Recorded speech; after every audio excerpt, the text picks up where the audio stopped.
समाप्त हुआ। चलो अब जो कुछ सीखा है उसका अभ्यास करो। यह नवीन प्रयोग है, इसमें तनिक भी चूक नहीं होनी चाहिए। जो आज्ञा गुरुदेव।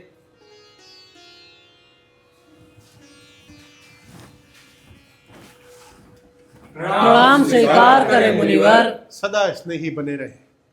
विराजे। कहे ऋषिगण, किस प्रयोजन से आना हुआ? हे मुनिवर, जब से आपने नाट्य शास्त्र की रचना की है, हमारे हृदय में कई प्रकार के प्रश्न उठ रहे हैं। हम उसी के उत्तर के लिए आपके पास आए। पूछे, संकोच ना करें। गुरुदेव, नाट्यशास्त्र की उत्पत्ति कैसे हुई, इसका उद्देश्य क्या है? आपने बहुत अच्छा प्रश्न किया है। यह प्रश्न केवल नाटक नहीं बल्कि जीवन के सार को समझने का माध्यम है। त्रेता युग में मनुष्य जब काम और लोभ के वशीभूत होकर संघर्ष और अधर्म के मार्ग पर बढ़ने लगा, तब इंद्र ने ब्रह्मा जी से प्रार्थना की कि कोई ऐसा माध्यम हो जिससे देखना व सुनना दोनों एक साथ हो सके, जिससे मनुष्य अर्थ, धर्म और मोक्ष के मार्ग पर वापस लौट सके। लेकिन गुरुदेव, वेद तो ज्ञान के भंडार है, उनमें जगत का रहस्य छुपा हुआ। वेद अपने इन उद्देश्यों की पूर्ति के लिए पर्याप्त थे, फिर ये नया वेद क्यों? इसलिए कि वो समस्त जन के लिए सुलभ हो, सामान्य जन को नाटक के माध्यम से शिक्षा के मार्ग पर व धर्म के मार्ग पर ले जाया जा सके। इसी मंगल उद्देश्य के साथ ब्रह्मा जी ने चारों वेदों के तत्वों को मिलाकर नाट्य वेद की रचना की है। चारों वेदों के तत्व वे क्या है गुरुदेव? ये नाटक में जो पाठ सुन रहे हैं आप, ब्रह्मा जी ने इसे ऋग्वेद से लिया है और इस सुंदर गान का आधार सामवेद है, यजुर्वेद से अभिनय और अथर्ववेद से रच लिया गया है। चारों वेदों के अंगों को मिलाकर नाट्य शास्त्र की उत्पत्ति की है। गुरुदेव, तो क्या नाटक केवल देवताओं के लिए बनाए गए हैं? नहीं, दानवों ने यह प्रश्न ब्रह्मा जी के सामने रखा था, तो ब्रह्मा जी ने उत्तर दिया कि नहीं, नाट्य शास्त्र तो सबके लिए है।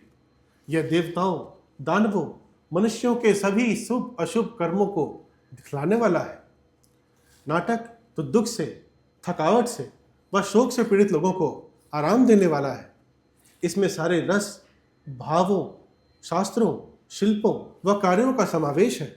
ऐसा कोई ज्ञान नहीं, ऐसा कोई कार्य नहीं जो नाट्य में न दिखे।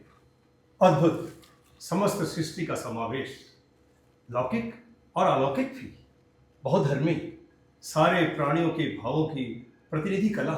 हाँ ऋषिगण, नाट्य को आप सभी कलाओं का उद्गम कह सकते हैं, या कह सकते हैं सभी कलाओं का संगम। मुनिवर, नाट्य कला तो अद्भुत कला है। यह उतनी ही जरूरी है जितना कि जीवित रहने के लिए सांस लेना। फिर भी हमारा समाज इसे गंभीरता से क्यों नहीं लेता? कला कर्म को अनावश्यक क्यों समझा जाता है? हम तो कलाकार हैं, नीति के नियंता नहीं। कला कर्म करना हमारा धर्म है। हमारे विषय में, हमारी कला के विषय में तो नीति नियंताओं को विचार करना चाहिए। नाटक केवल कला नहीं है, यह समाज का दर्पण है। रंगमंच धर्म, जाति और भौगोलिक सीमाओं से परे होकर समग्रता में मानवीयता की बात रखता है। आज भी रंगमंच समाज में विषम परिस्थितियों को दूर कर समता का भाव लेकर आता है, और यह भाव निसंदेह धरती को स्वर्ग बना सकता है। निसंदेह मुनिवर, कलाविहीन समाज तो पशुओं का समाज होता है। इसी आशा और अपेक्षा के साथ कि ये समाज कलाकारों और कला को वो स्थान दे जिसके वे अधिकारी हैं, मैंने नाट्य शास्त्र को पंचम वेद कहकर पुकारा है। पंचम वेद, समस्त वेदों का ज्ञान। ऋषिगण, मेरे रंगकर्मी पुत्र आपके स्वागत के लिए अपनी नाटक तैयार करके आपकी प्रतीक्षा कर रहे हैं। चलिए नाटक का आनंद लीजिए।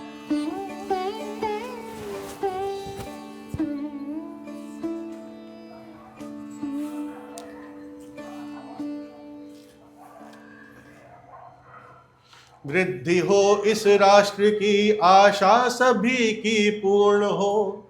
सृष्टि हो आनंद की, जग में सदा संपूर्ण हो। धरती सदा फूले फले, ऊपर विमल आकाश हो। सज्जन रहे निर्भय सदा, बदुर्जनों का नाश हो। सज्जन रहे निर्भय सदा, बदुर्जनों का नाश हो। सज्जन रहे निर्भय सदा, व दुर्जनों का नाश हो।